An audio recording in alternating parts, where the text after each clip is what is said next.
जिस प्रकार यदि कोई व्यक्ति उधार लिए हुए धन को यदि अपनी संपत्ति मानेगा तो बहुत शीघ्र कंगाल हो जाएगा। यही तो विधि का विधान है महादेवी। जो दूसरे को दुख देकर हंसता है, होनी उसे दुख देकर 100 बार रुलाती है। इसलिए दूसरों को दुख देने से पहले इतना अवश्य सोच लेना चाहिए कि यदि इसी दुख का वज्र अपने सिर पर गिरे तो क्या होगा।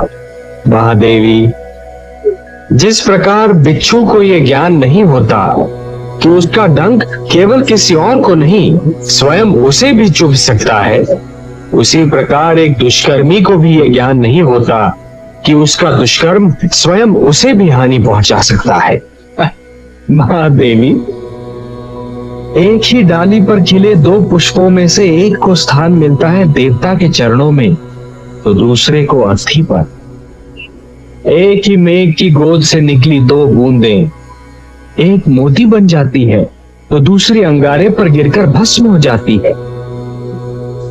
ये सब फल होता है इस सत्य का कि किसे कैसी संगत मिलती है। सत्य कहा आपने महादेवी, सत्य कहा। और इसीलिए माता पिता को सबसे अधिक ध्यान बाल्यावस्था में संतान के चरित्र निर्माण पर ही देना चाहिए। इस प्रकार जब जल माटी को गीला कर देता है तो माटी में से सुंदर अंकुर फूटते हैं, उसी प्रकार जब भक्ति मन को उदार बना देती है तो मन में सुंदर विचारों का जन्म होता है।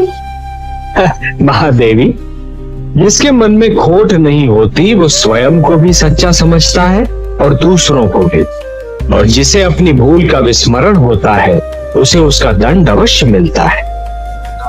इतिहास रचा ही इसलिए जाता है महादेवी कि आने वाली पीढ़ियां ये देख सकें कि उनके पहले की पीढ़ियों ने क्या भूल की और वो उस भूल को ना दोहराए।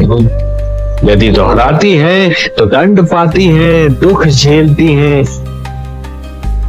जानता हूं महादेवी, क्षति पहुंचाने वाले को दंड देना तो बहुत सरल है पर उसे क्षमा करना बहुत कठिन।